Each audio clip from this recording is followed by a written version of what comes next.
इंदौर नगर निगम के बीआरटीएस पर लगाए गए लॉलीपॉप होर्डिंग्स को लेकर नगर निगम के नेता प्रतिपक्ष चिंटू चौकसे ने 10 करोड़ की टैक्स चोरी का आरोप लगाया। चौकसे ने 2024 में खत्म हुई अनुमति पर नगरीय प्रशासन मंत्रालय के द्वारा टैक्स में छूट दिए जाने के आदेश को रद्द करने की प्रति भी दिखाई और निगम अधिकारियों पर धांधली करने का आरोप लगाया। दरअसल 2011 में अस्तित्व में आए इंदौर के बीआरटीएस पर राजस्थान की कंपनी एनएस पब्लिसिटी को लॉलीपॉप होर्डिंग लगाने का टेंडर दिया गया था, जहां कंपनी पिछले कई वर्षों से विज्ञापन प्रदर्शित कर रही है। इस कंपनी का ठेका वर्ष मार्च 2024 में खत्म हो चुका है।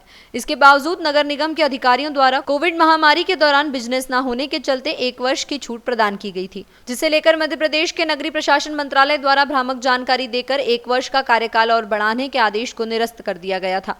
इसके बावजूद कंपनी अभी तक काम कर रही है, जिसे लेकर इंदौर नगर निगम में कांग्रेस के नेता प्रतिपक्ष और पार्षद चिंटू चौकसे ने निगम के अधिकारियों द्वारा धांधली किए जाने का आरोप लगाते हुए कहा कि नगर निगम इंदौर के अधिकारियों द्वारा महापौर पुष्यमित्र भार्गव सहित एमआईसी सदस्यों को पूरी जानकारी न देते हुए भ्रामक तरीके से करीब 10 करोड़ रुपए का हेरफेर कर रहे हैं। उन्होंने आरोप लगाया कि इस पूरे मामले में कहीं न कहीं महापौर पुष्यमित्र भार्गव का भी संरक्षण प्राप्त है, जिनके निर्देशन में यह पूरी धांधली की गई है। उन्होंने इस मामले की शिकायत लोकायुक्त में भी दर्ज करने की बात कही है।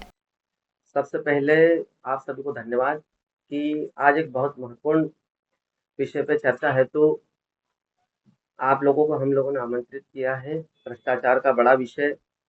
देखिए, भ्रष्टाचार, महापौर और नगर निगम, इनका सबका चोली दामन का साथ जैसा लग रहा है कि महापौर ने सुपारी ले रखी है कि इंदौर शहर को वो पूरी तरह से कलंकित करके छोड़ेंगे, बदनाम करके छोड़ेंगे।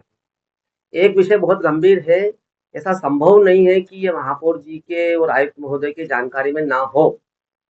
एक विषय जो निरंजनपुर चौराहे से लेके तो राजीव गांधी जी की प्रतिमा तक सन 2019 में टेंडर हुए थे पब्लिसिटी को लेकर कि एक लॉलीपॉप टाइप के होर्डिंग्स और यूनिपोल ये निरंजनपुर चौराहे से लेके राजीव गांधी जी की प्रतिमा तक लगाए जाएंगे, जिसका ठेका हुआ था एनएस पब्लिसिटी जयपुर को 1 मार्च 2019 को, और इसकी समय सीमा खत्म होना थी 1 मार्च 2024 को। 1 मार्च 2024 के बाद में अभी 1 मार्च 2025 जा चुका। उसके बावजूद आज दिनांक तक वो पब्लिसिटी कंपनी वहां पे होर्डिंग लगवाकर एडवर्टाइजमेंट करके करोड़ों रुपए की वसूली कर रहा है, लेकिन नगर निगम को किसी प्रकार का कोई राजस्व नहीं मिल रहा है। ये कैसे संभव है कि इतने बड़े शहर में इतना बड़ा काम गौरव धंधा चल रहा हो और अधिकारियों और महापौर जी के नाक के तले चल रहा हो और इनको पता ना हो। हमारा आरोप है कि इस एनएस पब्लिसिटी से महापौर जी और इनकी पूरी लिंक जुड़ी हुई है। पैसा भारतीय जनता पार्टी के नेता लोग, महापौर जी और आयुक्त सब मिलकर खा रहे हैं और इंदौर शहर की जनता को चूना लगा रहे हैं।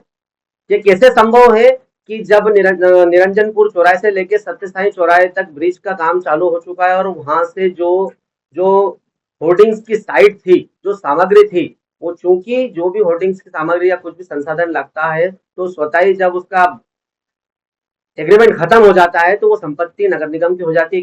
कैसे संभव है कि वो ठेकेदार वो सारी चीजें निकाल के ले जाता है? कैसे संभव है कि भंवरकुआं चौराहे पे जब ओवरब्रिज बन रहा है वहां की भी सारी उसकी सामग्री निकाल के ले जाता है? तो आदरणीय महापौर जी इस विषय में जवाब दे, अन्यथा हम मान के चलेंगे कि इसमें आपकी मिलीभगत है। अधिकारी, ठेकेदार और महापौर जी सब मिलकर पैसे नगर निगम इंदौर शहर की जनता की गाड़ी कमाई का पैसा लूट रहे हैं। और अगर इसमें कोई ऐसा लगता है कि आपने कोई कार्रवाई करी, आपकी संलिप्तता नहीं है, तो आप इस केस को लोकायुक्त में दें। संबंधित कंपनी से 12 से 15 करोड़ रुपए की जो वसूली है वो वसूली करें। संबंधित अधिकारियों पे कड़ी कार्रवाई करके संदेश दे कि नगर निगम में कहीं भी किसी लेवल पे ईमानदारी बची हुई है।